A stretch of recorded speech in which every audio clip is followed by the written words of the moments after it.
Hey everyone, my name is Victor Bassi, founder of the Highly Paid Experts Network. Welcome to Community Mastery. I hope you're enjoying the series so far, especially yesterday's session with me, which had to do with the 5 stages of community engagement. I lost there for a minute.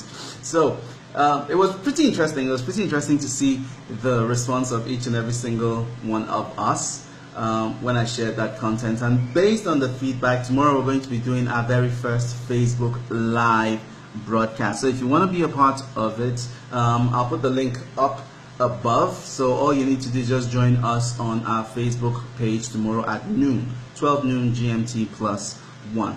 Today, however, in order to facilitate that discussion for tomorrow, I'd like to talk about the 5 critical elements of a healthy community. What are those things that you must have within your community in order for people to completely buy in and refer to your community as family? Because when people get to that stage where they refer to your community as family, where they buy into it so much that they identify with it, your influence, your impact, and of course your income drastically multiplies. So what are these 5 things that you have to have in place in order to make that kind of thing happen? Well, first of all is to educate. You've got to just simply educate your members. So what are you educating them about? It's about the future that you have defined for the community, the future that the community is headed towards, and how specifically they would get to that particular future. Okay, you are basically teaching them step by step, or providing resources that help them step by step move progressively towards the future that you have defined for the community, with high levels of clarity, with high levels of confidence, and with high levels of capability. One other thing though that you have to understand is that it's not just about the mechanics. No matter what your community is about, it's not just about the how-tos of the future. You've got to understand that there's the outer game to whatever it is that you're trying to get people to achieve, and there's also an inner game dimension to it. When you bring these 2 things together, the outer game and the inner game, a lot of things happen because you are able to facilitate transformations that go beyond what you actually thought would be possible for people. So, for instance, on the Highly Paid Experts Network, I could easily just focus on the mechanics of becoming a highly paid, high-profile, highly paid expert.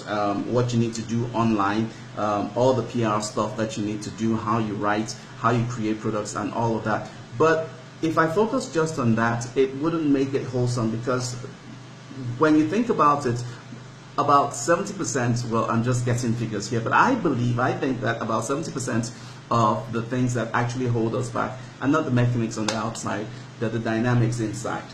Okay, so because I come from those 2 perspectives, I help us deal with what's happening on the inside, and I also help us deal with what we need to do on the outside. Because of those 2 perspectives to the future that I want my community to be headed towards, it's easier now for me to give a fuller education, and you have to do that irrespective of the topic that you are building a community around. Okay, so that's that. So education, very, very important. Second thing that's really, really important is support. And a nice way for you to think about it is, in what other ways outside of content can I provide help? And sometimes you have to be really creative about this. For me, it has meant helping people, support them in terms of showing up at their events, being a part of it, and not necessarily disturbing myself about sharing revenue with them, just basically encouraging them that way. Sometimes it could be as a result of just introducing someone to a member of my personal network that would help them facilitate whatever it is that they're doing. So support is really, really great. When people get that from you and they get that from your community, it makes things really easy. So what are those things that you're going to put in place to ensure that your community members get that feeling of support?